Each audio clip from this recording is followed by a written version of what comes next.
Dios les bendiga, soy el obispo Hugo Alfonso Montesinos. La palabra de Dios para nuestras vidas está llena de esperanza y nos muestra los principales pilares de la fe en nuestro Señor Jesucristo. Te invito a ver con mucha atención el siguiente mensaje. Esperamos que esta palabra pueda bendecir y fortalecer tu vida. Te invito a ver el mensaje de Dios. Libro de Romanos, en el capítulo 10, versículos 14 y 15. Romanos capítulo 10, versículos 14 y 15. Tomaremos estos dos versículos y los usaremos como base al tema que hablaremos en este día. Les recordamos que estamos estudiando ya hace varias semanas, diría yo 10 semanas ya con esta. Hemos estado estudiando acerca de los dones espirituales.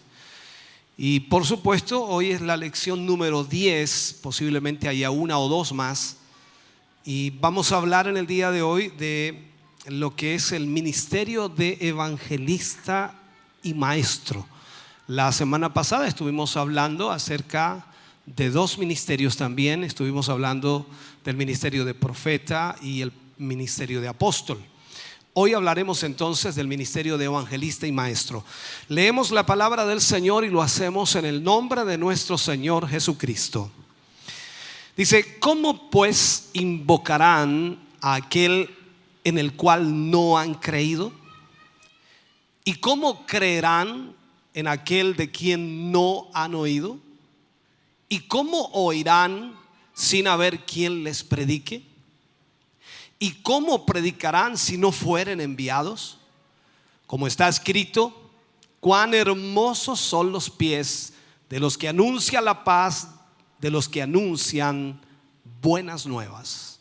Oremos al Señor. Padre, en el nombre de Jesús, vamos ante su presencia en esta tarde, Señor, dando gracias por su amor, por su misericordia. Dando gracias, Señor, porque usted es quien nos permite poder reunirnos. Usted es quien nos permite, Señor, poder estar juntos como pueblo suyo y poder de esta manera, Señor, honrarle. Gracias por la bendición que usted nos imparte, por la bendición que usted, Dios mío, nos entrega.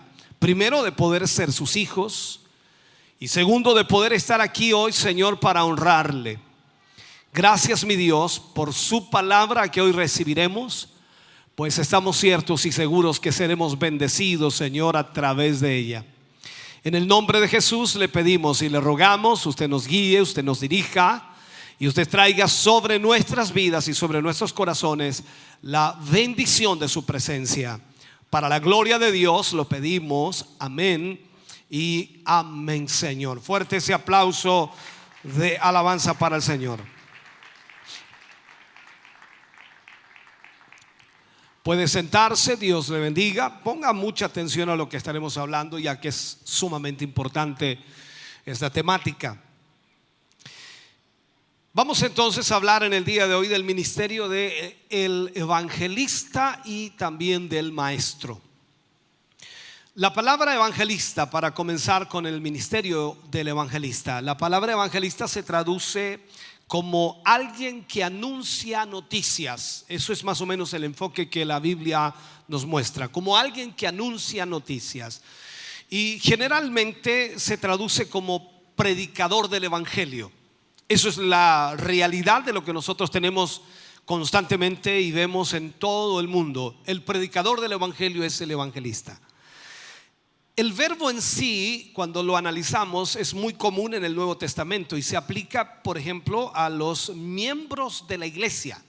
O sea, nadie más que los miembros de la iglesia pueden ser, en este caso, evangelistas, de acuerdo a Hechos capítulo 8, versículo 4. Como también, por supuesto, los apóstoles en sus viajes misioneros, que lo vimos en la semana pasada, ellos también pueden hacer obra de evangelista, ya que ellos están llevando la noticia, las buenas noticias. Cuando vemos el sustantivo aquí, evangelista, aparece en realidad 3 veces en el Nuevo Testamento. Solamente 3 veces sale mencionado. Pablo, incluso en una carta pastoral o en las cartas pastorales que envía, por ejemplo, a Timoteo, allí en 2 de Timoteo 4:5, él le habla y le dice y le da a conocer, por supuesto, que él debe hacer obra de evangelista, o sea, debe hacer conocer los hechos del evangelio. Y Timoteo, recordemos que había acompañado al apóstol Pablo en sus viajes misioneros. Él sabía lo que Pablo le estaba hablando, porque había tenido la experiencia de llevar las buenas nuevas o llevar las noticias. Pero vemos entonces que cuando Pablo le habla resulta tremendamente claro, primero por los mandatos que le dio en las 2 cartas que dirigió a Timoteo, que la tarea que él tenía que hacer cuando el apóstol escribía era mayormente local y pastoral, porque las cartas a Timoteo son cartas pastorales. Pero desde el punto de vista podemos decir que el evangelista lleva intrínsecamente el trabajo pastoral y viceversa, el pastor realiza el trabajo de evangelista. O sea, en este caso entonces es lo que Pablo le pide a Timoteo, que haga obra de evangelista a pesar de ser un pastor. El que se le indique aquí que debe hacer obra de evangelista demuestra que el que era evangelista también podía ser pastor e incluso maestro. Entonces vemos aquí que Pablo le habla a Timoteo y trata de enseñarle y guiarle en el enfoque que él debe estar haciendo la obra del Señor. Cuando analizamos el llamado de evangelista, los evangelistas son en sí un regalo de Dios que Dios da a la iglesia para conferirles primeramente el poder y también la situación de movilizar o el movilizarse en la misión de anunciar las buenas nuevas de Jesucristo.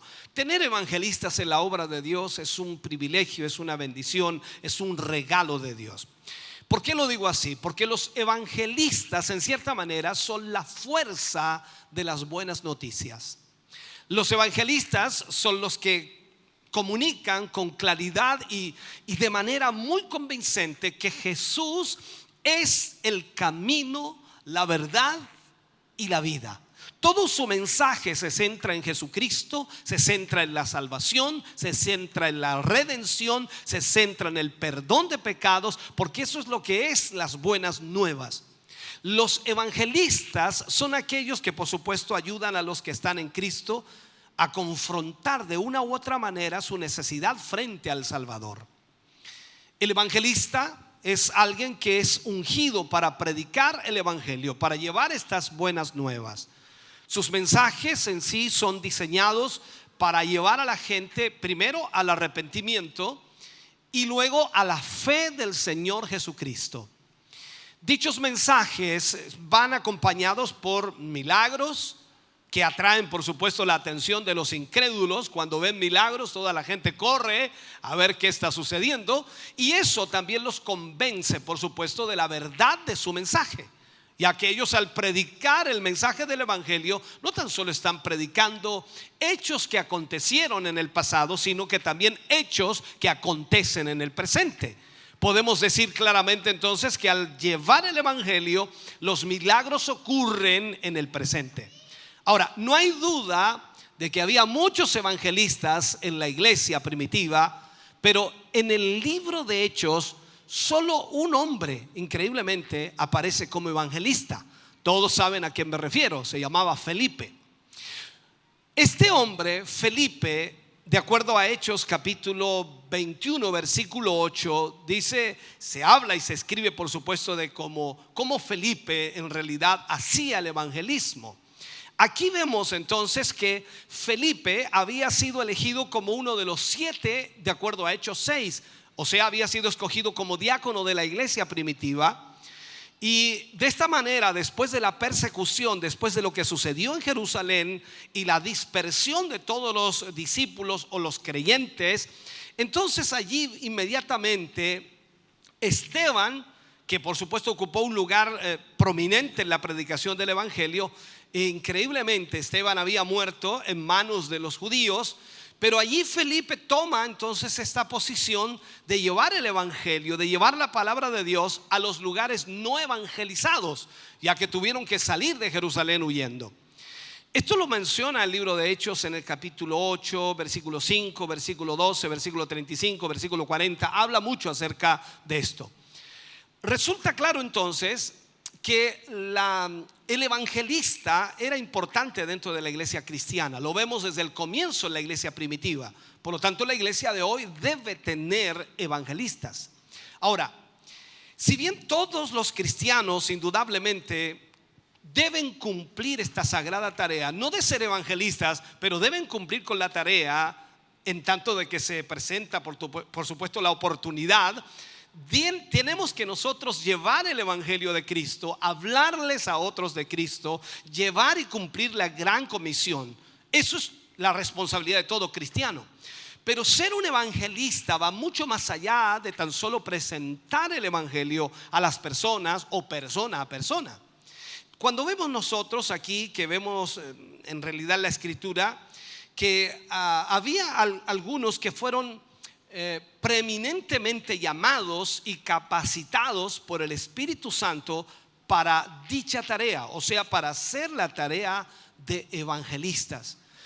Una persona que es evangelista es llamada a motivar y también llamada a entrenar a los cristianos a predicar el evangelio. El predicar el evangelio, como dije, no es un don, sino la responsabilidad de todo cristiano verdadero. Todos debemos predicar el evangelio. Pero hay ciertas personas que son llamadas por Dios con una forma especial para llevar el evangelio a través del evangelio, de lo que es el evangelista o en sí la labor evangelística. El evangelista en sí entonces tiene que tener autoridad. Y esta es una autoridad que le es dada a través del Espíritu Santo de Dios para poder predicar con denuedo la palabra de Dios. Ahora bien, hay muchos predicadores que se autonombran evangelistas. Es como muy normal escuchar, dice, no, va a venir un evangelista y no, va a venir a esta campaña un evangelista. Y uno dice, bueno, ¿quién es? ¿Cómo se llama? ¿De dónde viene? ¿Qué iglesia va? ¿Cuál es su pastor? ¿Cuándo lo ungieron? ¿Cómo lo ungieron? En fin, uno puede hacer todas esas preguntas porque son normales. Entonces hay muchos predicadores en este tiempo, y lo han habido siempre, que se autonombran evangelistas porque ellos dicen, yo estoy predicando el evangelio. Pero predicar el evangelio, como dije, es la labor de todo creyente. Pero el llamado al evangelismo, el llamado a ser evangelista, tiene que ser directamente por el Espíritu de Dios, por el Espíritu Santo de Dios. Muchas veces estos llamados evangelistas se vuelven muy independientes o predicadores independientes que no están bajo ninguna autoridad eclesial o ninguna iglesia.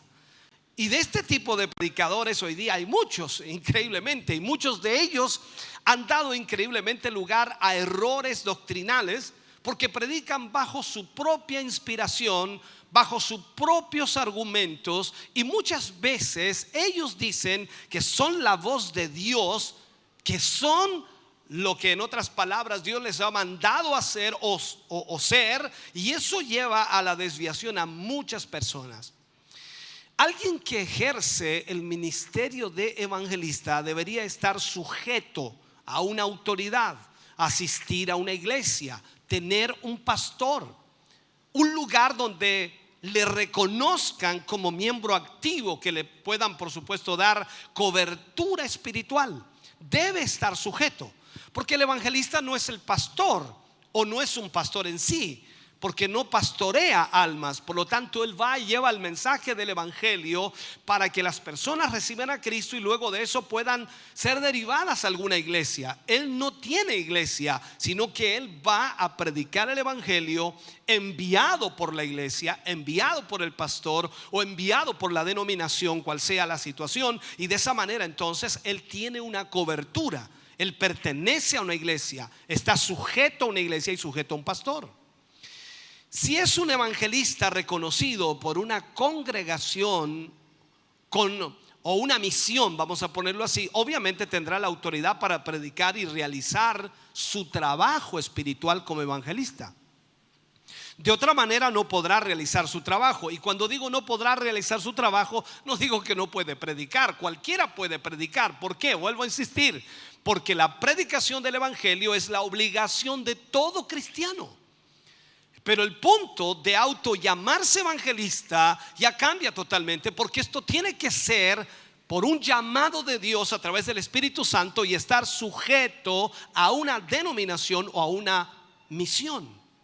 La tarea del evangelismo es en realidad un ministerio. Y hay muchos varones de Dios que se les ha dado este hermoso privilegio de ser llamados evangelistas. El evangelista, aunque es uno de los 5 ministerios, también necesita la asesoría de un pastor o un líder espiritual. O sea, necesita ser guiado, necesita ser enfocado en lo que es su ministerio. Nunca el evangelista se forma solo. Nunca será así. Siempre tiene que tener un mentor, una persona que lo guíe, un líder que esté sobre él. Y tenemos el ejemplo, por supuesto, de Timoteo, cuando Pablo le escribe a Timoteo y le dice que tiene que hacer obra de evangelista. Por supuesto, Timoteo, que creció a los pies del gran apóstol Pablo. Y por eso Pablo entonces le dice en 2 de Timoteo 4:5: pero tú sé sobrio en todo, soporta las aflicciones, haz obra de evangelista, cumple tu ministerio. Entonces vemos aquí que esto es delicado también, y cuando hablamos de evangelistas, lo primero que debemos entender es quién lo ungió, quién lo llamó, cómo se hizo evangelista, de dónde nació, a qué iglesia asiste, quién es su pastor. Esto es sumamente importante. Cuando vemos eso, entonces comenzamos a ver que todo está ordenado. Si no es así, entonces tenemos un problema y puede haber una desviación terrible. Vuelvo a insistir, lo marco por tercera vez: todo creyente está obligado y debe predicar el evangelio, pero no todo creyente va a ser evangelista. Y eso es lo que nosotros debemos entender. Ahora, hay características y hay requisitos de un evangelista. El evangelista debe ser un siervo, o sea, un servidor. Eso lo hemos estudiado ya. El que tenga un ministerio no quiere decir que deje de servir. No tiene nada que ver con eso, porque el ministerio en sí es servicio a los demás. Por el contrario, podemos decir que mientras haya mayor unción, lo pongo así, mientras haya mayor unción, debe haber mayor servicio para los demás. Acordémonos de Felipe. Antes de ser evangelista, Felipe, ¿qué fue? Fue diácono, servidor de las mesas. Servía a sus hermanos, a la congregación, a la iglesia naciente, la iglesia primitiva. Y en cualquier necesidad Felipe estaba allí para cubrir, de acuerdo a la escritura, de acuerdo a Hechos 6:5. Era un servidor. Entonces el evangelista debe comunicar en forma efectiva también la palabra de Dios. Aparte de ser un servidor, debe llevar la palabra de Dios en forma efectiva. El evangelista tiene la cualidad, por el Espíritu Santo, de hablar verdades en menos tiempo. No así el maestro, que toca temas más profundos, temas más a fondo, y que por supuesto no puede tocar tantas verdades inmediatamente porque tiene que ir profundizando en cada una de ellas. El evangelista puede en poco tiempo pasar por un montón de verdades bíblicas para poder aplicarlas al mensaje que está enfocando. Por lo tanto, no significa tampoco que el evangelista, por pasar por tantas verdades, tenga profundidad, sino que simplemente él está aplicando las verdades bíblicas para que la gente que no conoce al Señor entienda cuál es el propósito de salvación. Pero el maestro va a profundizar en cada una de ellas y lógicamente va a pasar mucho más tiempo enseñando esa verdad para los oyentes, porque los que oyen al maestro son aquellos que ya han recibido a Jesús y que están siendo educados en la palabra de Dios, que es totalmente diferente. Ahora, tenemos el claro ejemplo de Felipe. Veamos esto para que entendamos bíblicamente. Esto aparece en Hechos capítulo 8, versículo 28, 29 al 38. No lo vamos a leer, solamente lo doy como una referencia. ¿Qué hace Felipe aquí? En realidad, Felipe le explicó al eunuco y este se arrepintió. O sea, Felipe hizo una obra evangelística, pero también hizo una obra de maestro allí, porque le enseñó y le explicó la escritura a tal profundidad que el eunuco se convirtió y al mismo tiempo dijo: aquí hay agua, ¿qué impide que yo sea bautizado? Entonces, en esto también entendemos que cuando hablamos con las personas debemos tener la capacidad de enseñar. El evangelista no puede quedarse solamente en cierto mensaje superficial, sino que tiene que ser también una persona que enseña la escritura. Por eso es importante que esté sujeto, que tenga un mentor, que esté sujeto a una denominación, una iglesia en donde le guíen en la doctrina de Cristo. Porque normalmente el evangelista, en términos generales, es una persona, ¿cómo le llamamos nosotros? Con mucho fuego del espíritu, con mucha fuerza, con mucha energía, con mucho grito y con mucha, ¿cómo le llamaríamos nosotros? Con muchas palabras rápidas y aceleradas. Lo digo también por experiencia, por muchos años fui evangelista y sé de lo que les hablo. Ayer mismo yo estaba por acá, por estos lados, temprano, como a las 8 de la tarde, y luego estuve mucho tiempo acá por la tarde y escuchaba una campaña que resonaba por acá, y escuchaba a un predicador, un evangelista, predicó como 1 hora y media más o menos, rápido, una metralleta, pero no se entendía nada, lógicamente por la distancia. Pero me imagino que allá los que estaban allá entendían. Entonces la fuerza, la energía que utiliza el evangelista a veces le hace cometer errores, porque habla tan aceleradamente que no mide sus palabras o no mide lo que está planteando, sino que utiliza la emoción del momento. Y es ahí en donde debe tener una buena enseñanza, una buena dirección, porque si no se va a equivocar y va a hacer cometer errores a las personas. El evangelista también debe cuidar su testimonio, porque al ir a lugares siempre la intención del diablo será destruirlo. Todos sabemos que el diablo nos anda buscando para destruirnos. Todos sabemos que el diablo no quiere que nosotros sigamos avanzando, que nosotros sigamos creciendo, que nosotros sigamos sirviendo al Señor. Pero cuando hablamos de un ministerio evangelístico, entonces el diablo va a tratar de detener ese ministerio evangelístico de alguna manera. Entonces, veamos esto. En 2 de Corintios, Pablo escribe, capítulo 2, versículo 11, y dice: para que Satanás no gane ventaja alguna sobre nosotros, pues no ignoramos, dice, sus maquinaciones. Entonces, no podemos nosotros dejarnos estar y no cuidar nuestro testimonio. Existen, hermano querido, evangelistas que han sido barridos por Satanás por cometer pecados de fornicación, pecados de adulterio, y entonces no podemos darle ventaja a Satanás de ninguna manera. El evangelio debe ser predicado no tan solo en palabras, también en poder de Dios, y al mismo tiempo debe haber testimonio de ese evangelio en nuestra vida. Ahora, veamos esto. El evangelista siempre debe exaltar al Señor Jesucristo. Siempre debe exaltar al Señor Jesucristo. Nunca debe exaltar a su persona. ¿Por qué? Porque el Señor va a derramar de su Espíritu Santo, y esto, hermano querido, debemos entender que Dios lo derrama en nosotros para que exaltemos el nombre del Señor. Por ahí hay un versículo que dice: levantad mi nombre y yo los traeré a vosotros. Esa palabra entonces debemos entenderla de esa manera, porque mientras más unción, mientras más poder haya sobre nuestra vida, debemos saber que el que hace todas las cosas, el que provoca los milagros, es Dios y no nosotros. Por lo tanto, debe haber un carácter humilde, porque el Señor es el que hace absolutamente todo. Cuando nosotros vamos a la palabra de Dios, dice en 1 de Pedro capítulo 5, versículo 5 y 6, dice: Dios resiste a los soberbios y da gracia a los humildes. Y él dice: humillaos pues bajo la poderosa mano de Dios, para que Él os exalte cuando fuere tiempo. Entonces nosotros debemos entender que todo lo que suceda en la obra del Señor, cuando Dios le usa a usted o me usa a mí, a cualquiera de nosotros para predicar el evangelio, no es que usted lo hizo el Señor. Por eso usted recuerda muchas veces allí Ávila, que ya está con el Señor, ¿no? Él decía: ¿quién fue?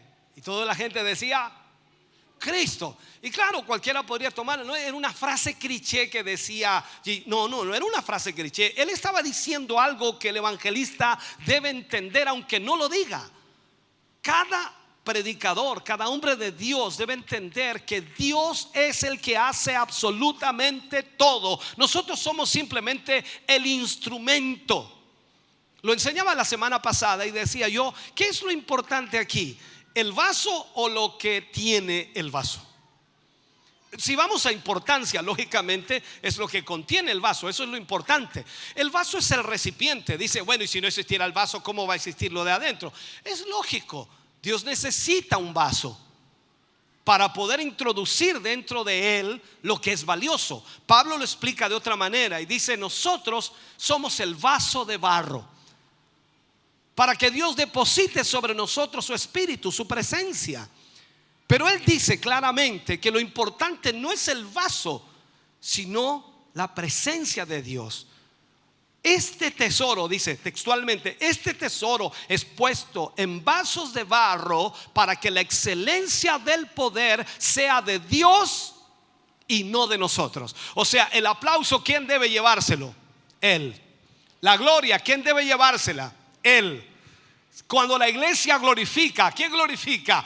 A Él. O sea, todo debe ser para Él. Y en eso nadie, hermano querido, debe perder la noción en ese sentido. Entonces el evangelista siempre debe estar enfocado en eso.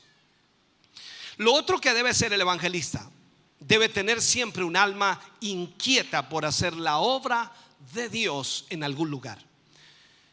Es imposible que el evangelista sea un hombre pasivo. Imposible.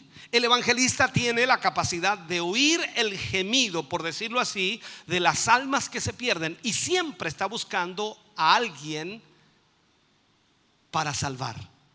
Siempre está buscando algo para hacer. De acuerdo a la palabra de Dios, Jeremías 29, usted recuerda ese pasaje, ¿no? Cuando Jeremías habla con Dios y le dice: no me acordaré más de él, no hablaré más en su nombre. No obstante, dice Jeremías, no obstante, había en mí como un fuego ardiente metido, dice, en mis huesos. Traté de sufrirlo y no pude. Esa es la realidad del evangelista. Es algo que brota dentro de su corazón, desde adentro de su corazón, porque Dios ha puesto un llamado. Esto es como la pregunta que podría hacerle yo a usted en una forma general. No es para que levante la mano ni responda, solamente un análisis personal. ¿Cuánto sufre usted por las almas que se pierden? Es un análisis sencillo, ¿se da cuenta?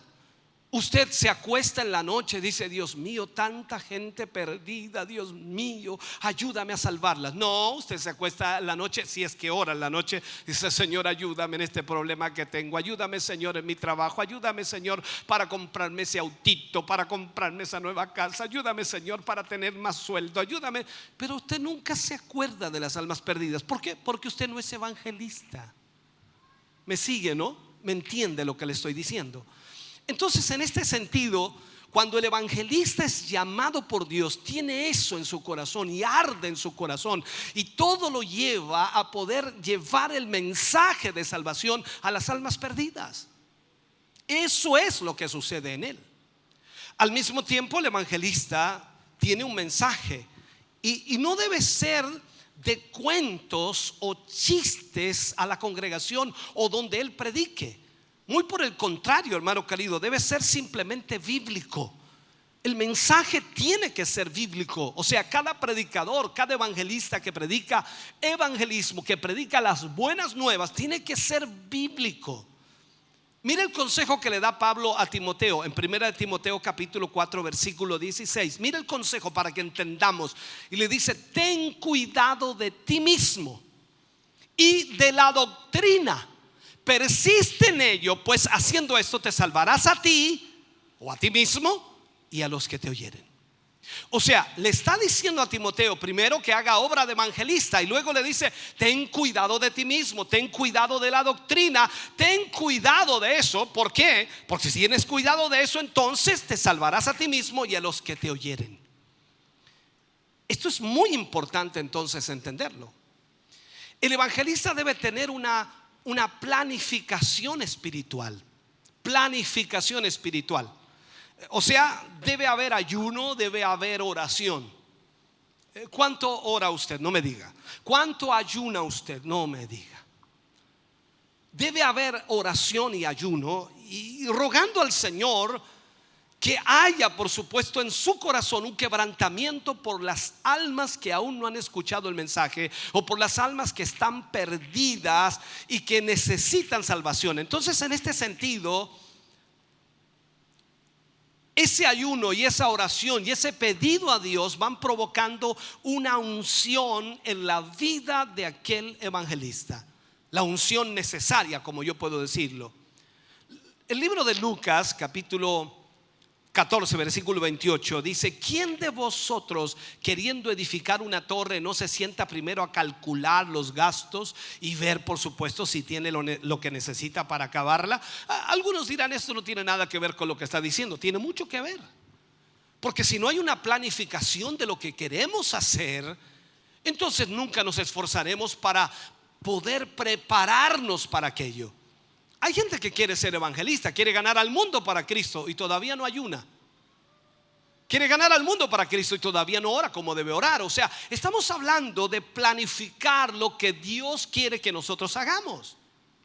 El evangelista debe tener la aprobación del cuerpo de ministros, o de la iglesia, o de la misión, o de la asamblea en donde él asiste. No puede ser un flojo que no asiste a la iglesia.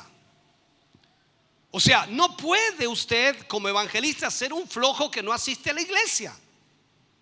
Gracias por los amenes, los aleluya, los gloria a Dios. Eso está bien. Entonces, ¿por qué lo digo así, de esta manera? Cuando hablamos de esto, lamentablemente la mayor parte, no digo todos, pero la mayor parte de los evangelistas son muy flojos para asistir a la iglesia y andan desordenadamente. Y eso no puede ser. Un evangelista es aquel que cree en Dios como Padre Todopoderoso, cree en Jesucristo como su único Hijo y nuestro Señor, y cree en la obra expiatoria de Cristo en la cruz. Cristo fue muerto, fue crucificado, fue sepultado, descendió a los infiernos, si podemos poner todo ese suceso, resucitó y pronto viene por nosotros por segunda vez. Entonces, además de que está sentado a la diestra de Dios el Padre intercediendo por nosotros, entonces desde allí el Señor Jesús está intercediendo por nosotros y también juzgará a los vivos y a los muertos. O sea, el evangelista debe entender todo eso. Y un evangelista debe entonces ser una persona sujeta y sometida. Incluso el evangelista y también el misionero, podemos ponerlo en la misma categoría, son aquellos que incluso darían su vida por predicar el evangelio de Cristo. Darían su vida por predicar el evangelio de Cristo.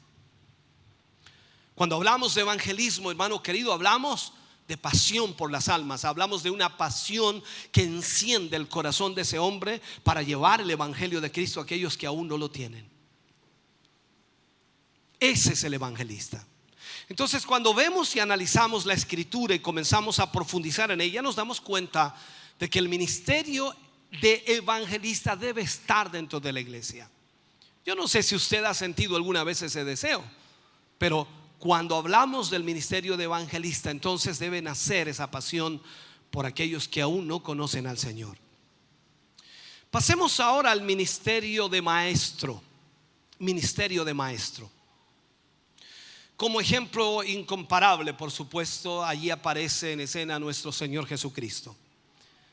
ahí lo tenemos a Él como maestro por excelencia.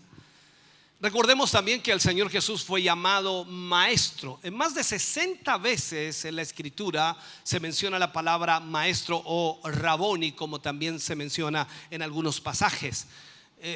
Aunque Jesús fue conocido como sanador de multitudes, cuando hablamos de su ministerio, los evangelios nos revelan en detalle todo el ministerio y principalmente lo que Él hizo, cómo fue a enseñar a las personas lo que era el reino de Dios, o sea, las cosas del reino de Dios. Jesús, a través de las parábolas, a través de las historias, a través de los ejemplos y a veces enseñando duras palabras y difíciles palabras, Jesús enseñaba a las personas continuamente, ya fuera en el templo, ya fuera en el campo, fuera en el mar, andando por el camino, donde quiera que iba, Él siempre estaba enseñando la palabra del Señor. Entonces es interesante notar aquí que uno de los requisitos de un líder en la iglesia es la habilidad de enseñar. O sea, no podemos verlo de otra manera. Si usted no tiene la habilidad de enseñar, entonces se complica su vida. Pablo le habló a Timoteo en el capítulo 3, 1 Timoteo 3:2, le habla acerca de eso. Ahora, la Biblia habla también del don o ministerio de la enseñanza, por allá por Romanos 12:67, en Efesios 4:11, habla acerca de lo que es el ministerio de la enseñanza. Y les da lugar, por supuesto, a la importancia que deben tener los maestros entre los demás ministerios. Tener maestros dentro de la obra de Dios es sumamente importante, ya que ellos son los que enseñan la palabra de Dios a aquellos que están aprendiendo. ¿Cuáles son los requisitos de un maestro cristiano? ¿Cuáles son los requisitos? Debe tener primero una relación personal con Jesús. Una relación personal con Jesús. Debe vivir la vida cristiana en obediencia a la palabra de Dios. El maestro no puede vivir en abierto desacuerdo con los principios bíblicos. No puede. Entonces, en este sentido, debe ser sensible, tierno y debe ser incluso interesado en las necesidades de otros. No debe temer al trabajo duro, ya que la enseñanza requiere muchas horas de preparación. No es lo mismo preparar un mensaje evangelístico que preparar un estudio bíblico. No es lo mismo.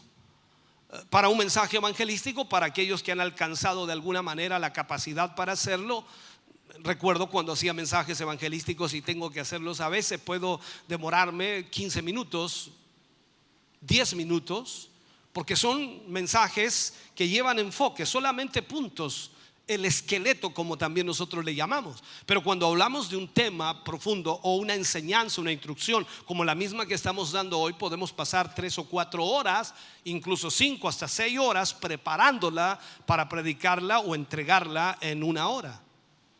Entonces, detrás de una enseñanza no está este tiempo que estamos ocupando aquí. Detrás de esta enseñanza hay 5 horas o 6 horas para que usted reciba 1 hora de instrucción. Entonces, estamos viendo que esto requiere preparación y es mucho trabajo. ¿Por qué? Porque debe haber estudio, además de desgaste emocional y también desgaste espiritual al enseñar. Todo esto se conjuga. Entonces estamos hablando del maestro que se prepara para poder enseñar. Al mismo tiempo, el maestro tiene que ser creativo, con ideas originales, saber buscar de alguna manera las ideas de otras fuentes. Debe ser también capaz incluso de adaptar las lecciones a los alumnos como pensamientos nuevos. O sea, no podemos nosotros decir siempre lo mismo en el sentido de enseñar de la misma manera. Tenemos que ser innovadores también en eso, para que las personas puedan ir entendiendo más fácilmente. Los tiempos van cambiando, la palabra nunca cambia, pero los tiempos van cambiando y la manera de enseñar y la manera de de instruir, lógicamente va ayudando. Así como yo estoy hablando y aparecen algunos versículos allí, dice el pastor no lo dijo, pero allí aparece. Y usted tiene que leerlo y dice, tiene razón, eso está confirmando entonces lo que está diciendo. Ahora entiendo un poco más. Eso tiene que ser así. Al mismo tiempo, el maestro debe tener una actitud positiva y una actitud entusiasta. El carácter del maestro influye muchísimo en la enseñanza. No debe ser demasiado pasivo ni demasiado pesimista. En eso tenemos que tener mucho cuidado. Debe ser una persona con autoridad. Recuerde las palabras que se decían de Jesús. Él enseña como quien tiene autoridad y no como los escribas, no como los fariseos. Jesús tenía autoridad y el maestro debe tener esa autoridad. Esa cualidad puede desarrollarse cuando hay una auténtica convicción de que estamos, por supuesto, ocupados en un ministerio espiritual importante. Saber que lo que estamos enseñando es relevante, es importante, y tenemos la seguridad, por supuesto, y es lo que hace de alguna manera, por supuesto, mostrar lo que Dios quiere. Ahora, hay un punto de inflexión aquí. La inseguridad en el maestro es lo que hace perder sus cualidades de líder a muchas personas. Esta es la realidad que nosotros debemos tener cuidado. Ser maestro de la palabra de Dios es el mayor privilegio que se puede gozar o que se puede adquirir. Ser un maestro de la palabra de Dios significa estar primero íntimamente vinculado al maestro por excelencia, o sea, vinculado a Cristo Jesús, a nuestro Señor Jesucristo. Ya que gran parte de nuestro ministerio, hablando de maestría, por supuesto, lo vemos en Jesús. Jesús, Él enseñaba, su ministerio era de enseñanza constante. Ahora, recordemos que el Señor Jesús, al irse, Él delegó esta autoridad a sus seguidores para que continúen esa labor. Por eso Pablo dice, Dios dio dones a los hombres. Y allí pone, por supuesto, a los maestros. Entonces Dios ha puesto sus ojos en los maestros. Y ese deseo de enseñar que brota, por supuesto, desde lo más profundo del ser del creyente, es un llamado del Señor, un llamado de Dios para enseñar la palabra de Dios. Lo que Él necesita, hermano querido, de usted y de mí, para la educación de los creyentes, es que nosotros, por supuesto, tengamos la conciencia de este llamado de Dios. Jesús murió por cada uno de aquellos que han sido salvos. Y Él murió en la cruz del Calvario para darle salvación. No derramó su preciosa sangre en precio, hermano querido, para ser desechado. No es así. Lo hizo por todos, lo hizo por los más pequeños, lo hizo por los jóvenes, los adolescentes, los adultos, los ancianos. Lo hizo por todos absolutamente. Y nosotros debemos tener la capacidad entonces de instruir, de enseñar, de guiar a todo el pueblo cristiano. Entonces, cuando nosotros le llamamos a Él maestro, a nuestro Señor Jesucristo, Él nos dice, yo le di dones a los hombres, a la iglesia. Y Él ha llamado, por supuesto, a hombres y mujeres a enseñar, a los hombres enseñando a la iglesia general, a las mujeres enseñando también a las mujeres jóvenes. Recuerde que Pablo también escribió, dice, las mujeres ancianas o las mujeres viejas, como alguna versión también dice allí, enseñen a las mujeres más jóvenes a amar a sus maridos. Por lo tanto, debe haber una instrucción y una enseñanza. Entonces Dios dispuso que usted y yo ayudemos a otros seres humanos a aprender, a crecer, a entender la palabra de Dios. No importa cuán grande o pequeño sea, hermano querido, a quien se le enseñe. Pero si usted tiene el deseo de enseñar y nace en su corazón el deseo de ministrar a los demás por la palabra de Dios, entonces está recibiendo un llamado de Dios. El maestro debe tener una experiencia con Dios.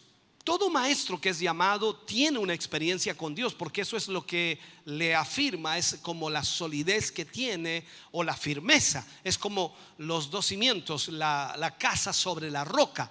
No importa lo que venga, no importa lo que suceda, si hay lluvia, si hay viento, si crece el río, la casa va a permanecer porque hay convicción y hay experiencia con Dios. Entonces no se pueden compartir experiencias que no se hayan vivido. ¿Cómo usted puede enseñar del evangelio si no ha vivido aquella experiencia? ¿Cómo puede hablar del poder de Dios si nunca lo ha experimentado? ¿Cómo puede hablar de cosas que usted no ha vivido? Necesita usted como maestro experimentar cosas para enseñarla con convicción y enseñarla, por supuesto, a aquellos que aún no conocen del Señor lo que realmente necesitan. Teóricamente el maestro puede explicar muchas cosas, pero solamente puede impactar la vida de los alumnos o la vida de aquellos que oyen cuando esa instrucción y esa enseñanza es respaldada no por teoría, sino con experiencias reales de lo que Dios puede hacer. Para el maestro cristiano, el nuevo nacimiento es su primera y gran experiencia con Dios. Entonces, cuando la persona ha nacido de nuevo y Dios le llama a enseñar, esa es la primera experiencia que ha tenido con Dios. ¿Cuántas experiencias usted ha tenido con Dios? Deben ser muchas. Si lleva unos par de años ya, deben ser bastantes. Si lleva muchos años en el evangelio, debe ser un montón de experiencias que ha tenido con Dios. Y eso debe dar convicción a su vida. Entonces, cuando usted habla del evangelio, usted también aplica lo que usted ha vivido en el Señor. Como cantábamos, los hermanos se cantaban esa alabanza. O sea, nosotros vamos a creer en Dios. Claro que vamos a creer. O sea, ¿cómo no vamos a creer en Dios con todo lo que Él ha hecho en nuestras vidas? Entonces, para poder enseñar, tiene primero que ser salvo y tiene que ser lavado por la sangre de Cristo, sus pecados haber sido perdonados, y al mismo tiempo debe obedecer plenamente los mandatos de Dios. Eso es lo que debe suceder. Es sumamente importante ser lleno del Espíritu Santo para enseñar la palabra de Dios. Sumamente importante. La llenura del Espíritu le va a guiar a usted a qué cosa, a la verdad. El Espíritu Santo viene para eso. Hay tantas cosas que quieren ocupar el lugar en nuestro interior, el lugar en nuestro corazón, y nos invaden a menudo, ¿no? Siempre estamos siendo atacados por pensamientos de diverso índole. O sea, mayormente los pensamientos negativos. Siempre estamos siendo bombardeados de una u otra manera por pensamientos negativos. Entonces es lógico que necesitamos la llenura del Espíritu para que cuando preparemos la palabra de Dios, nosotros tengamos la convicción, la seguridad de lo que vamos a enseñar. Por ello necesitamos esa llenura, entonces, para que las cosas del mundo no hallen cabida en nuestro corazón, sino que realmente podamos enseñar aquello que Dios desea que enseñemos por su palabra. Lo otro que pasa es el egoísmo, la envidia, la hipocresía y tantos más que podríamos mencionar. Lógicamente, esas cosas tendrán que dar media vuelta y salir de nuestra vida. ¿Por qué? Pues ya está ocupada nuestra vida, ya está ocupado nuestro corazón. Está el Espíritu Santo allí. Así que todo aquello, el egoísmo, la envidia y toda la hipocresía tendrá que irse, porque no tiene cabida en nuestro corazón. Cristo lo ha llenado de su Espíritu, Cristo lo ha llenado de su presencia, y aunque venga a bombardearnos todos los días aquello, nosotros sabemos que el Señor es quien nos guía. Ahora, el maestro siempre va a abrir su vida al Señor, y eso va a producir, por supuesto, el fruto del Espíritu Santo. Y podrá al mismo tiempo, a través de eso, respaldar su enseñanza con experiencias reales. Experiencias reales. Me duele decir que hay muchos maestros que enseñan la Biblia sin gozar de una relación personal con Dios. No tienen una comunión con el Señor. Incluso podríamos llegar a pensar y a decir abiertamente que algunos ni siquiera están tan seguros de que exista Dios, porque no han tenido experiencias con Dios. Y esto se necesita. Hay mucha teoría en el aire, hay mucha teoría en lo que la gente habla, el conocimiento generalizado, pero lo que necesitamos es validar ese conocimiento con lo que es la palabra del Señor. Recuerde usted que la Escritura dice que muchos son ciegos y guías de ciego. Así lo expresó Jesús en Mateo 15:14. Y como resultado de esos ciegos guiando a otros ciegos, dice, tanto el maestro como los alumnos caerán al hoyo. Pablo incluso podría afirmar: yo sé bien en quién he creído. Se lo dijo a Timoteo allí en el capítulo 1 versículo 12 de segunda de Timoteo, y le dice: yo sé bien en quién he creído. O sea, cada uno de nosotros, cuando enseñamos la palabra de Dios, lo primero que debemos entender es en quién hemos creído. Esa firme fe en el Señor y en su palabra debe caracterizar constantemente al maestro, no solo delante de sus alumnos en un día en especial, sino cada día y en cualquier situación o cualquier lugar. Jesucristo habló y dice en Mateo capítulo 5 versículo 14 al 16, Él nos dice: vosotros sois la luz del mundo. Y dice: una ciudad asentada sobre un monte no se puede esconder, ni se enciende una luz y se pone debajo de un almud, sino que sobre el candelero, y alumbra a todos los que están en casa. Así dice: alumbre vuestra luz delante de los hombres, para que vean vuestras buenas obras y que hagan y glorifiquen a vuestro Padre que está en los cielos. O sea, Jesús fue muy directo en esto. Cada uno de nosotros tenemos una tremenda responsabilidad del llamado que Dios puede hacernos. Entonces, lo que el maestro debe hacer, ¿qué es lo que debe hacer el maestro? Primero, leer y estudiar continuamente la palabra de Dios. Debe leer y estudiar continuamente la palabra de Dios, y de alguna manera todas aquellas fuentes que le ayudarán a ser mejor maestro. Debe preparar su lección o su mensaje o su instrucción o su enseñanza cada semana, y por supuesto predicando el tiempo necesario, enseñando el tiempo necesario para ser parte de su propia vida y se adapte también a las necesidades de quienes oyen. Debe llegar a tiempo para cada administración y procurar que cada oyente haga exactamente lo mismo, enseñando con el ejemplo.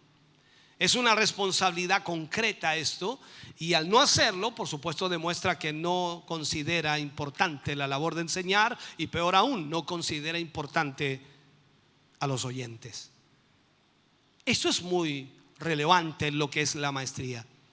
El maestro debe orar por sus alumnos, voy a ponerlo así, o por quienes oyen, y debe estar orando durante la semana para que entonces la relación personal maestro-alumno, maestro-oyente sea, por supuesto, importantísima, en donde la gente pueda oír, escuchar, entender, comprender lo que se está expresando, no tan solo por las palabras del maestro, sino también por la vida misma del maestro.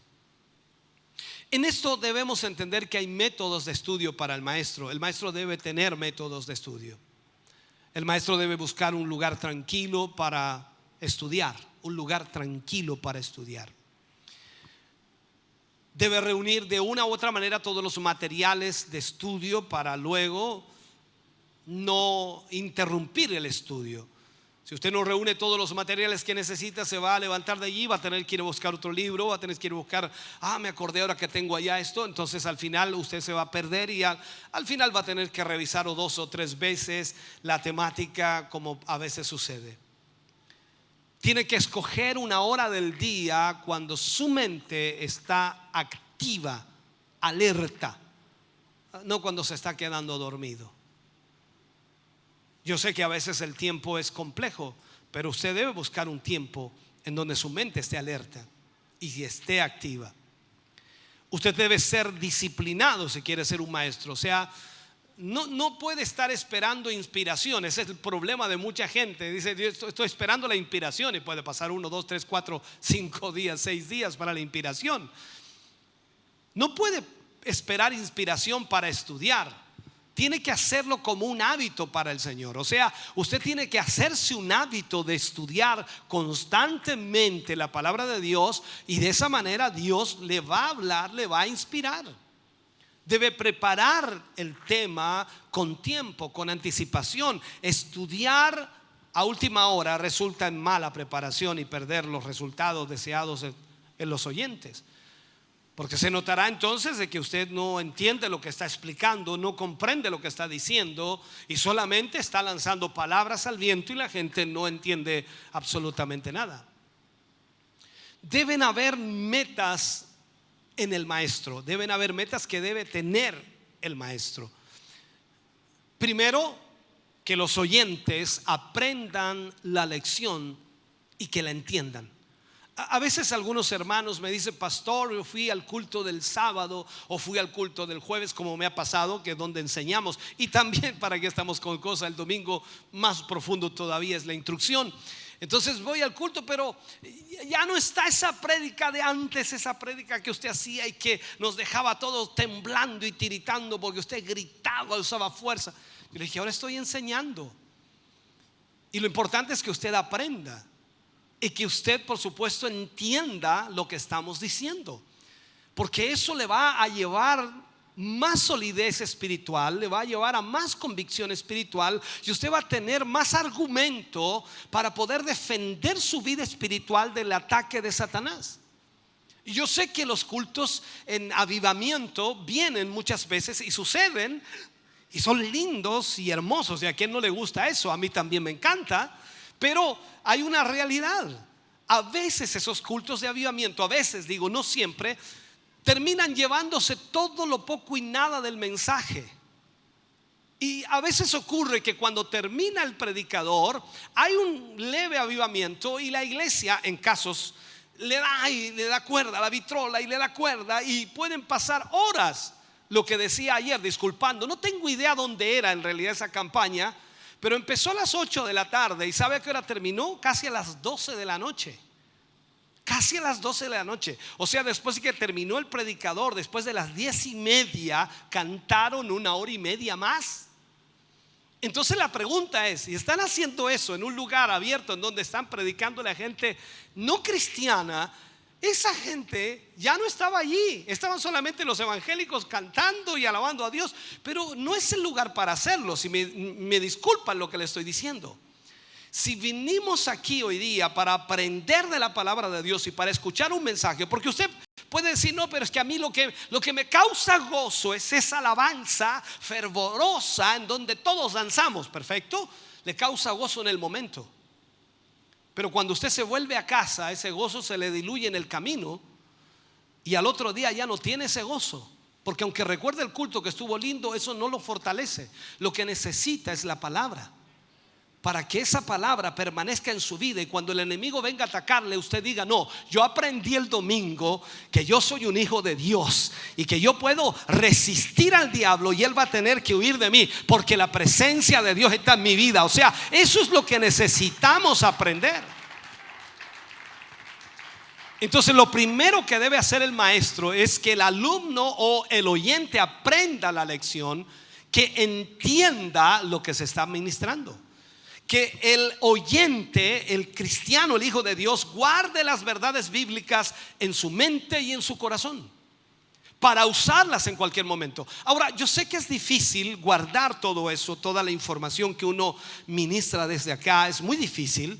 Pero recuerde algo: tenemos algo maravilloso en nuestra vida, el Espíritu Santo. Y la palabra del Señor dice, y Jesús mismo lo dijo: no penséis lo que habéis de decir o lo que habéis de hablar cuando estés delante de los tribunales, porque el Espíritu Santo os recordará todas las cosas. Ahora la pregunta es: ¿qué le va a recordar? Lógico, lo que oyó, lo que vio.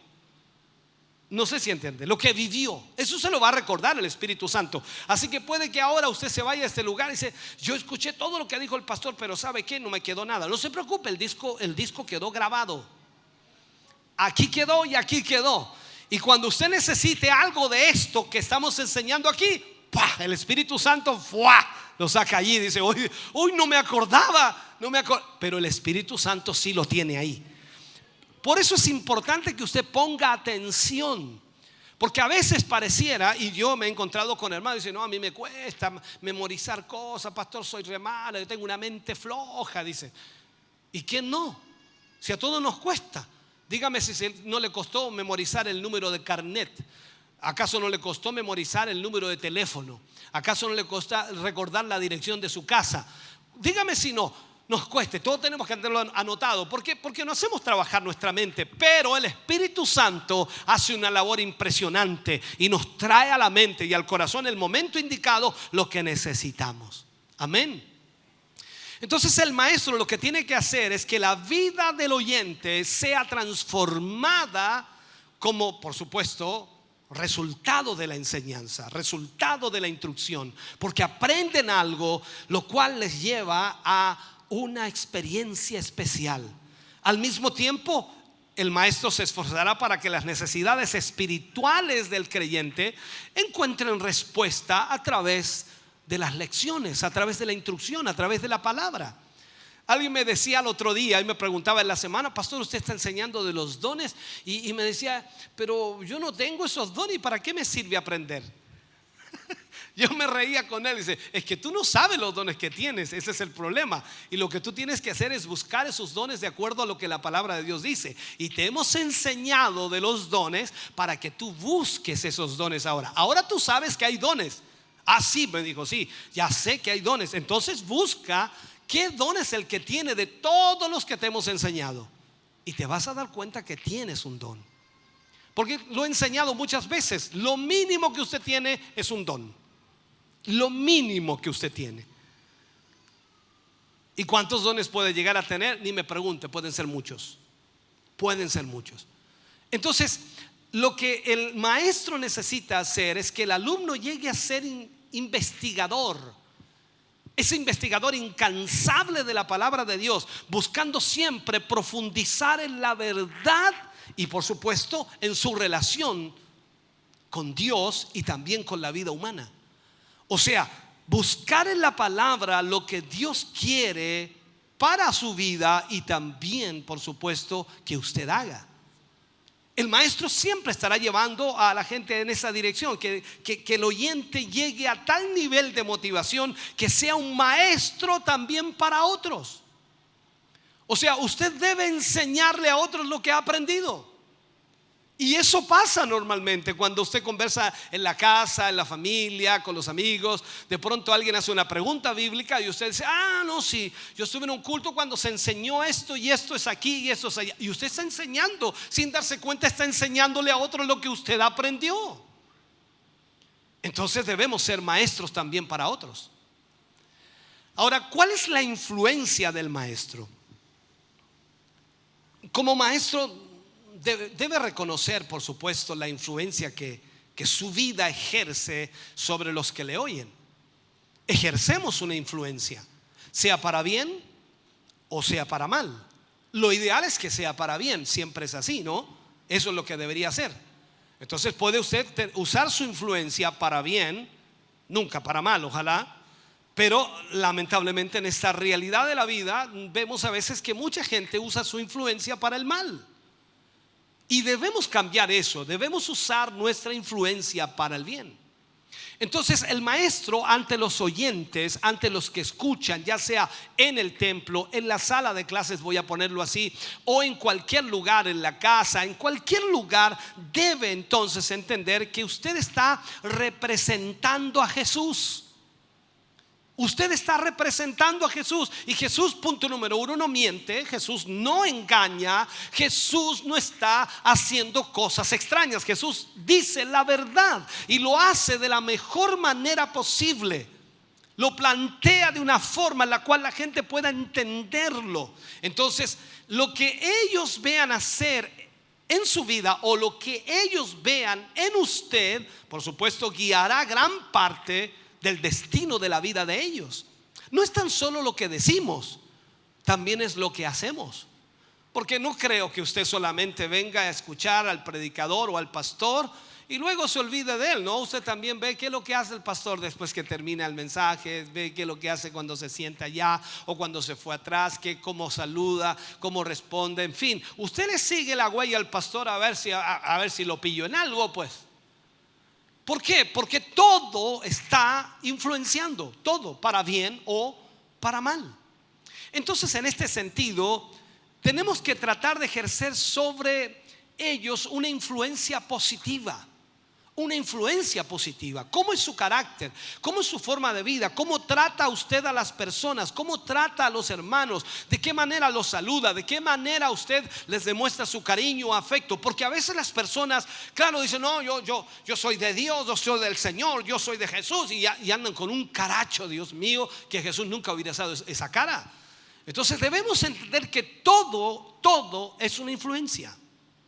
O sea, el maestro enseña un poco por medio de lo que dice. Fíjese lo que le voy a enseñar aquí. El maestro enseña un poco por medio de lo que dice, algo más por medio de lo que hace y mucho más por medio de lo que es. El maestro enseña un poco por medio de lo que dice, algo más por medio de lo que hace y mucho más por medio de lo que es. El maestro es un todo.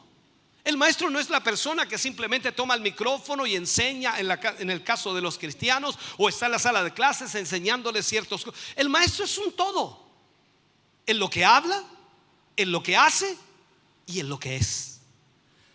Por eso cuando usted mira a Jesús y la gente hablaba de él, dice, él enseña como quien tiene autoridad. ¿Por qué? Porque no era tan solo lo que decía, era también lo que hacía y era también lo que era. Los fariseos decían muchas cosas y Jesús dijo de ellos, hagan todo lo que ellos os dicen, pero no imiten sus hechos, porque ellos hablan y no hacen. O sea, usted está entendiendo entonces que la influencia del maestro no es tan solo lo que enseña. Usted puede escuchar un gran maestro, una persona que enseña extraordinariamente la escritura, pero después que se baja del altar es un tacaño, es un, ¿cómo decía? Un hipócrita, es un falto de respeto, no considera a la gente, no habla. O sea, ¿de qué sirve enseñar tan lindo cuando se vive tan mal? No sé si entiende eso. Entonces, la vida y la personalidad del maestro es la lección más poderosa que puede enseñar. Por eso a Jesús le seguían las multitudes, porque él era como era. Ahora, no son en primer lugar las elocuentes palabras que nosotros usamos las que influyen en el oyente, sino la vida santa del instructor. Una vida entregada de lleno al Espíritu Santo de Dios. Eso es lo que necesitamos. Entregar nuestra vida al servicio del Señor. Y cuando servimos al Señor, entonces servimos a todos los demás y los vemos como mayores que nosotros. Aquí se necesita entonces la sinceridad del maestro. La sinceridad del maestro. La vida del maestro necesita ser transparente como la luz. Debe poder decirse de él lo mismo que Isaías profetizó respecto a Jesús. Recordemos que Isaías en el capítulo 53 versículo 9 dice de Jesús: ni hubo engaño en su boca. Jesús fue sincero con sus seguidores, fue honesto en todo tiempo. Día tras día ellos compartieron con él en la abundancia y en la escasez, en la alegría y en el dolor, en la aclamación de los admiradores como también en la burla de sus enemigos. O sea, en todo momento compartieron con él. Ellos lo conocieron en la intimidad del hogar y entre las grandes multitudes, y nunca lo vieron actuar con hipocresía.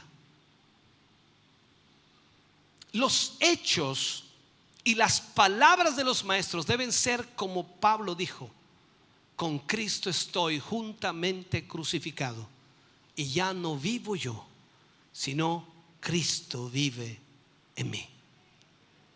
Entonces, aquí es donde entendemos que debe existir en el maestro una comunión con Dios. una comunión con Dios, que entienda realmente la responsabilidad tremenda que tiene. Para vivir una vida ejemplar y fructífera es tremendamente indispensable desarrollar una diaria e íntima comunión con Dios por medio de la oración y el estudio de la palabra. La oración, todos sabemos que es el medio por el cual podemos experimentar milagros en nuestra propia vida. No es tan solo llegar y orar para pedir milagros por otros, pedir milagros en una noche especial. Es primeramente en nuestra vida, pedir milagros para nuestra vida. Para el maestro es importante orar como un niño. ¿Recuerda usted las palabras del Señor Jesús? Si no os volvéis y os hacéis como niños. ¿Por qué dijo eso el Señor Jesús? ¿Por qué lo dijo? Debemos orar como un niño. ¿Saben? Los niños son sinceros. ¿Sabía usted eso? Son sinceros, son humildes y son dependientes. Apenas les pasa algo, mamá, papá, inmediatamente son dependientes. ¿Por qué? Porque todavía no han descubierto lo que en el mundo adulto, lamentablemente, es tan conocido. Ellos no conocen las dudas. Ellos no tienen dudas. Los niños no tienen dudas. Usted le dice, te voy a traer un regalo el domingo. Él le dice, no creo que no, ya. Ellos no tienen duda. Lo creen inmediatamente. Después, cuando llega el domingo, el problema es suyo. O sea, esta es la realidad. Entonces el Señor dice, debemos orar como un niño. Es por decirlo así. Si no os volvéis como un niño, orar como un niño, orar incluso por un niño, orar con un niño. ¿Cuántas veces a usted le ha pedido un niño que ore por él? ¿Cuántas veces a mí algún niño se me ha acercado y me ha dicho, pastor, puede orar por mí? Y una fila de hermanos adultos atrás, uno dice, espérate un poco, Gabriel chiquito, espérate un poco. No, yo le he puesto las manos arriba y he orado por él. Señor, bendice a este niño. ¿Cuántos padres traen a su niño y dicen, pastor, puede orar por él? Amén. Oramos por él. ¿Por qué? Porque debemos ser de esa manera. Porque si estamos predicando un evangelio, el evangelio no cambia tan solo a los adultos, a los viejos, a los maduros, cambia también a los niños. Y toda la influencia que tenemos es para todas las edades. El niño debe saber que tiene un pastor y que ese pastor está preocupado por él. El joven debe saber lo mismo, el adulto debe saber lo mismo. Y cuando nos piden oración, lo hacemos ¿para qué? Para que Dios responda. Por eso el Señor dice que no podemos hacerlo de otra manera. Tenemos que volvernos como un niño. Si no os hacéis como un niño, no heredaréis el reino de los cielos. Debemos ser sinceros, honestos. Entonces veamos esta realidad. No es suficiente increíblemente orar como un niño, sino necesitamos también orar por los niños. Pida por cada uno de los hermanos y hermanas que usted conoce la obra del Señor. Pida por ellos, para que ellos puedan poner en sus corazones también esa misma necesidad de orar por los jóvenes y puedan poner las vidas de esos jóvenes en las manos de nuestro Señor Jesucristo. Cuando somos constantes en la oración por nuestros hermanos, y si usted como maestro lo hace, no tardará en experimentar el gozo de orar con un niño. No hay mayor felicidad, hermano querido. ¿Sabe? El estudio de la palabra va más allá de lo que nosotros imaginamos. El estudio de la palabra va de la mano con la oración. Por medio de la oración, el maestro, el que enseña, habla con Dios. Y por medio de la lectura de la palabra, el maestro le ofrece a Dios una oportunidad para que Dios le hable. O sea, cuando oramos al Señor y luego leemos la palabra, Dios nos habla. Nosotros le hablamos a Él en la oración y Él nos responde cuando estudiamos la palabra. O sea, a veces hay gente, yo no sé si lo ha visto por allí por las redes sociales, creo que de paso vi por allí a alguien, uno diciéndole, háblame Señor, y salía una mano del cielo con una Biblia entregándosela. Está clarísimo. Cuando usted ora, usted le habla a Dios, y cuando usted lee la Biblia, Dios le habla a usted. Así que trate de orar y leer al mismo tiempo, porque cuando ora, Entonces pidiendo algo o seguramente hablando con Dios de cualquier manera, viene Dios y le habla por su palabra. Es extraordinario. Déjeme terminar si puedo hacerlo. Me encantaría seguir, pero no podemos seguir, ¿no? Lo último y quizás penúltimo que podemos tocar del maestro es la comunión con los hermanos, la comunión con los hermanos. Como hijo de Dios y maestro cristiano, cada uno de ellos tiene que formar parte de una gran familia. Y tiene hermanos en cada país del mundo. Ahora nos toca aprender a vivir en paz con aquellos que están cerca de nosotros. Yo sé que para usted conocer nuevos hermanos es lindo, hermoso, porque, bueno, no los conoce más allá, no he tenido problema con ellos, nadie ha hablado de mí, así que qué lindo conocer nuevos hermanos, porque es lindo, es bonito, porque a los que ya conozco, no, en puro problema. Ahí es cuando nosotros debemos entender entonces que como maestros debemos procurar, y tal como la Escritura dice, debemos soportarnos unos a otros, amarnos unos a otros. Jesús habló acerca de los dos grandes mandamientos: el amar a Dios sobre todas las cosas y el amar al prójimo como a sí mismos. También nos dio un mandamiento nuevo. Este es mi mandamiento, dice, que os améis unos a otros como yo os he amado. Si el Señor tuviera que amarnos por nuestras actitudes, quedaríamos descalificados. Dios no podría amarnos por nuestras actitudes. Por lo tanto, el Señor nos ama no por lo que somos en la actitud, sino por lo que somos como seres humanos, creación de Él.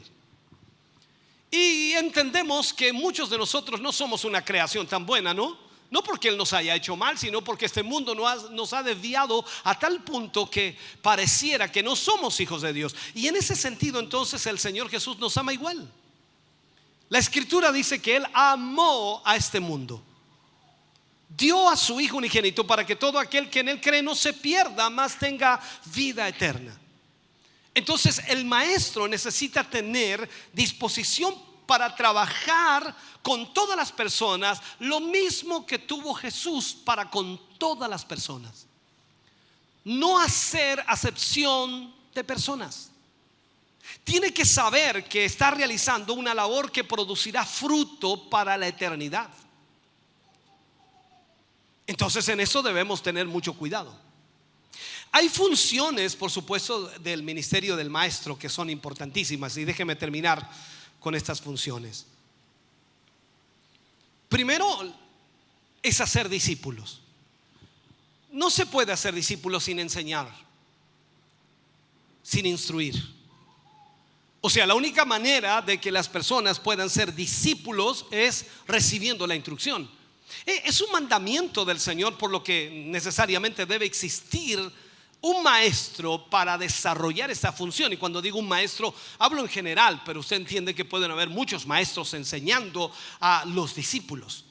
Recuerde también que la Gran Comisión lo dice: que prediquemos el Evangelio, que enseñemos el Evangelio y que hagamos discípulos y les enseñemos todas las cosas que Él nos enseñó. O sea, eso es lo que debemos hacer. Entonces Dios ha establecido, o Jesús ha establecido, que en la iglesia haya maestros para enseñar a los discípulos.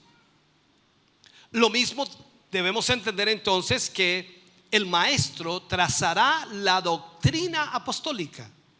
La doctrina apostólica. Aquí no estamos hablando de la sana doctrina, porque si bien es cierto aparece esa frase en la Escritura, pero lo que nosotros debemos fundamentarnos es en la doctrina apostólica. Esto significa que la palabra debe ser enseñada de manera estricta, siguiendo la línea de las Escrituras. No lo que a mí se me ocurrió, lo que yo pensé, lo que yo creía, lo que yo opinaba. No, la palabra de Dios debe ser enseñada bajo una línea de la Escritura, o sea, la doctrina apostólica. El maestro también debe enseñar a discernir las Escrituras. La tarea del maestro es ardua, es tremenda, ya que debe examinar, escudriñar, distinguir y separar la doctrina que edifica de aquella que conduce al error. O sea, no es tan fácil. Para algunos un tema que el pastor predica desde la tarde. Dice, no predicó 1 hora el pastor y no terminaba nunca. ¿Y de qué habló? No, ni me acuerdo. Y uno pasó horas y horas y horas preparando el mensaje para que usted aprendiera algo. Porque tenemos, hermano, la tarea tremendamente ardua de examinar primeramente las escrituras, escudriñarla, distinguir y separar la doctrina, la que edifica de la que conduce al error. Porque hoy día hay muchas doctrinas espurias y también doctrinas internas en muchas personas que no tienen nada que ver con la verdad de la Biblia, que han sacado de contexto en la Biblia para utilizarlas como un verdadero pretexto. Entonces también el maestro debe enseñar a oír la doctrina desde las escrituras.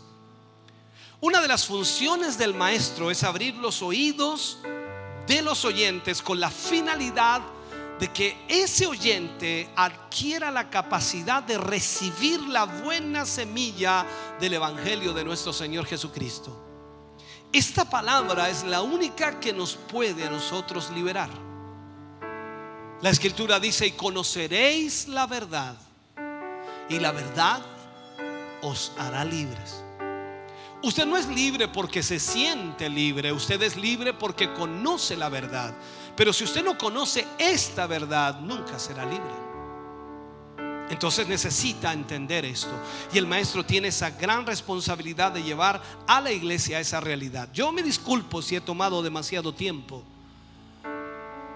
pero le dije, son muchas horas las cuales se toman para poder preparar un tema como este. Y solamente ocupamos 1 hora 15, 1 hora 20 para poder entregarlo. Póngase de pie, por favor, en esta hora. Padre, oramos en el nombre de Jesús. Primeramente te damos gracias, Señor, por lo que hoy hemos recibido.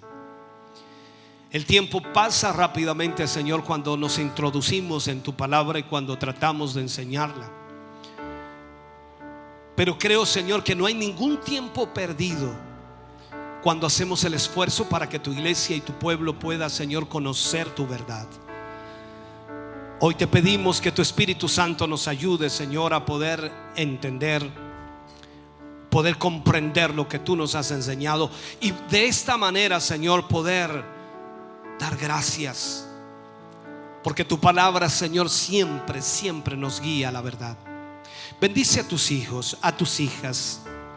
Trae, Señor, sobre ellos, sobre sus vidas, la fortaleza, la ayuda necesaria, Señor. Sé, Dios mío, el guía de sus vidas.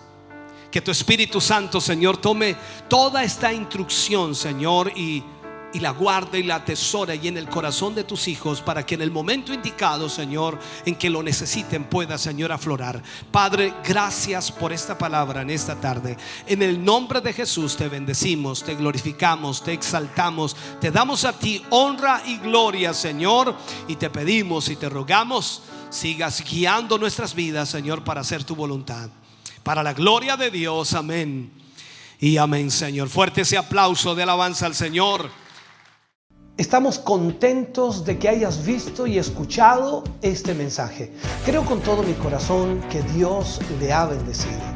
Quiero invitarles a suscribirse a mis redes sociales, donde tenemos contenido que le ayudará a alimentar su vida espiritual.